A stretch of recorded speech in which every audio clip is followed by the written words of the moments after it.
To you think நல்ல விஷயங்களை நம்ம சொல்றதுக்கு கூட இந்த மாதிரியான அட்ராக்ஷன்ற ஒரு தப்பான வேர்ட், ஸ்டில் இந்த மாதிரியான ஒரு விஷயங்கள்லாம் காட்டினாதான் நம்ம சொல்ல வேண்டிய கண்டென்ட்டை இன்னும் ஸ்ட்ராங்கரா சொல்ல முடியும் நீங்க நம்புறீங்களா?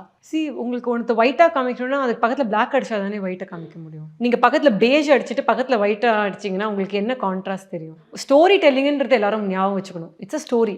இதை வந்து யாரையுமே வந்து நீங்க இது பண்ணணும் அப்படின்றதுல we are trying to tell a story. So அந்த ஸ்டோரி சொல்லும் போது அது இன்ட்ரெஸ்டிங்காக சொல்லணும்னு நம்ம ட்ரை பண்ணால் அந்த கான்ட்ராஸ்டிங் பண்ணாதான் அது நடக்கும். நம்ம எல்லாத்தையும் பொலிட்டிக்கலி கரெக்டாகவே நம்ம ஒரு படம் எடுத்தோம்னா எவனும் பார்க்க மாட்டான். யாருமே வர மாட்டாங்க. இதே சோகால் கிரிட்டிக்ஸ் வந்து ஏன் இது இப்படி சொல்லணும், இது வந்து போர் அடிக்குது, இது மாரல் சயின்ஸ் கிளாஸ் இருக்கிற மாதிரி ஆமா இருக்கு. இது வந்து பூமர் மாதிரி ஏன் பண்ணிட்டு இருக்கீங்க படத்தை, இதே கிரிட்டிக்ஸும் இதே தான் வரும். அதனால வந்து எப்பவுமே வந்து ஒரு ஃபுல் கண்டென்ட்டையும் பார்க்காம ஜட்ஜ் பண்ணக்கூடாது. ட்ரெய்லர்ன்றது just a teaser, it will tell you what is there. But அதே டைம்ல வந்து to make a better person a good person, what is the point?